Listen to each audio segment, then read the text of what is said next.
Hello students, welcome to my YouTube channel. तो students, start करेंगे कुछ यूनिवर्सिटी के पूछे हुए क्वेश्चन जो बीकॉम सेमेस्टर 5 में एडवांस अकाउंटिंग और ऑडिटिंग 6 के जो पेपर है उसके अंदर पास्ट ईयर में पूछे गए थे। और इस साल भी इसमें से कौन से क्वेश्चन मोस्ट इंपॉर्टेंट है वो मैं यहाँ पर डिस्कस करने वाला हूँ। ठीक है, जैसे आपको इस साल MCQ भी आने वाले हैं। ठीक है, और ये MCQ के लिए भी बहुत सारे जो थियरी है उसके अंदर कौन से टॉपिक इंपॉर्टेंट है वो हम डिस्कस कर लेते हैं फटाफट से। चलिए देखो, आपके पास ये जो पूरा टॉपिक है उसमें देखो, सबसे पहले आपको trend percentage, comparative statement analysis and common science statement, इसको अच्छे से पढ़ लो। क्यों अच्छे से पढ़ना है? क्योंकि इसमें आपको थियरी में MCQ में भी काम आ सकता है और इसमें आपको शॉर्ट नोट में भी काम आ सकता है। ठीक है, आपको शॉर्ट क्वेश्चन में भी पूछ सकते हैं जो 2-2 मार्क्स में है। ठीक है, 10% के बारे में कुछ समझा दो। और देखो, ये बहुत बार पूछे हुए क्वेश्चन है, ऐसा नहीं है 1-2 बार पूछा है।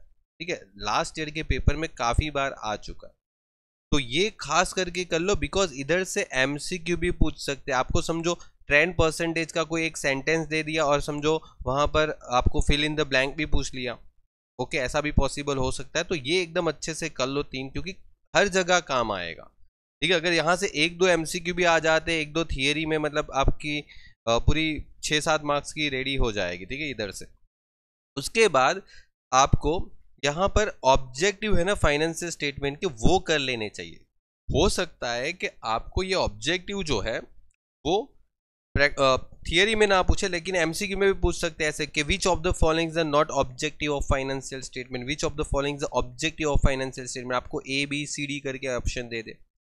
तो ये भी पढ़ लो अच्छे से, क्योंकि देखो बहुत बार पूछा गया है, ऐसा नहीं है 1-2 बार पूछा गया है, बहुत बार पूछा गया।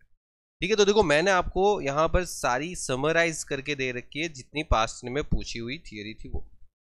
अब यहाँ पर बहुत सारे student role of the management accounting जो है वो उसके जगह पर आप देखो रोल नहीं मिले ना, तो ये फंक्शन फंक्शन ओके, तो ये अच्छे से कर लो। ओके, फिर यहाँ पर सबसे खास एक और चीज है जिसमें अकाउंटिंग रेशियो, फिर फंड फ्लो स्टेटमेंट और कैश फ्लो स्टेटमेंट का जो यहाँ पर आपके पास 3 चैप्टर है जिसमें प्रैक्टिकल आने का पूरा तो चांसेस है ही, लेकिन हो सकता है कि इधर से आपको थियरी और MCQ भी आए। तो इन सबकी यूटिलिटी अच्छे से पढ़ लो। हो सकता है कि आपको इसमें कुछ भी पूछे थियरी में, मतलब पढ़ लो, मैं तो बोलूँ इतनी थियरी पढ़ लो। ठीक है, पूछा हुआ था 1-2 बार ही पूछा है, ज़्यादा नहीं, लेकिन इसमें से अभी क्या है कि आपका स्कोप ज़्यादा हो गया ना, वो पेपर में MCQ भी आने लग गए। और दूसरी एक बात कि मैनेजमेंट अकाउंट और फाइनेंशियल अकाउंट का डिफरेंस जो है, अगर वो डिफरेंस नहीं मिलता है आपको तो वो मैं आपको टेलीग्राम चैनल पे सेंड कर दूंगा, आप वहाँ से एक बार वो डिफरेंस रीड कर लेना। टेलीग्राम चैनल की लिंक नीचे डिस्क्रिप्शन में है, आप वहाँ से ले लेना।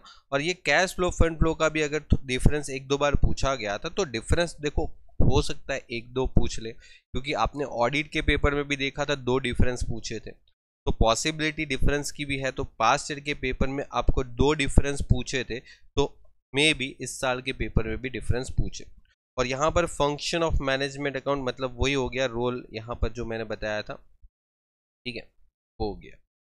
तो इतनी थियरी अच्छे से पढ़ लो। और एक और थियरी है जो आपको बहुत बार पूछते हैं, 2 मार्क्स में पूछते हैं, ये कि फाइनेंशियल स्टेटमेंट को एनालिसिस करने की मेथड कौन सी है।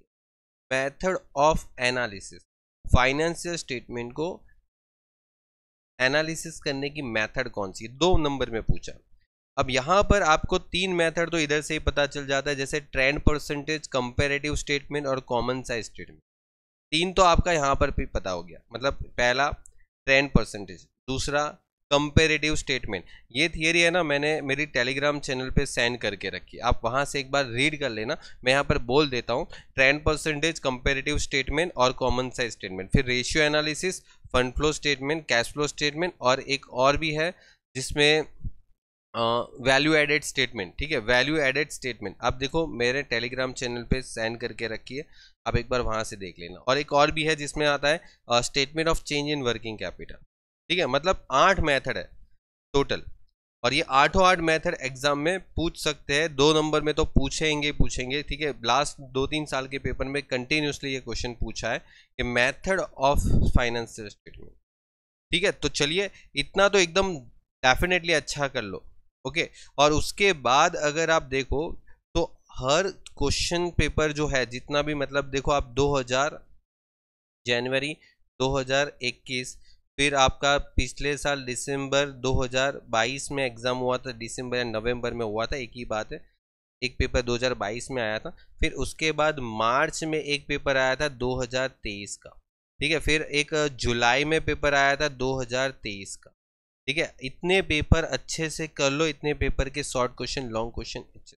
मैंने अगर देखो कोई भी स्टूडेंट मेरी एप्लीकेशन पे अगर ज्वाइन है पेड कोर्स के अंदर, तो उसको भी मैं यही बोलूंगा कि ये पेपर बहुत अच्छे से कर लो।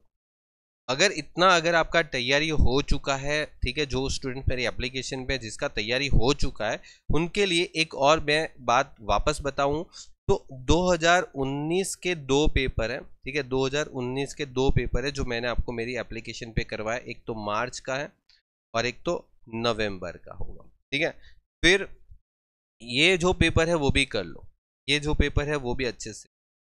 ओके, और जो YouTube वाले हैं, जो YouTube से फ्री में देख रहे हैं, वो स्टूडेंट्स की भी एक बात बता दूं कि उनको रेशियो, फंड फ्लो और कैश फ्लो, ठीक है, इसके मैंने 2012 से लेके 2019 तक के शॉर्ट क्वेश्चन, क्योंकि देखो मैंने 2019 तक के सारे शॉर्ट क्वेश्चन जो भी पेपर में आए हैं, जितने भी शॉर्ट क्वेश्चन, वो एकदम अच्छे से कर लो। ठीक है, और खास करके ये जो पेपर है वो जो मैंने आपको अपलोड करके दिया है वो एकदम अच्छे से कर।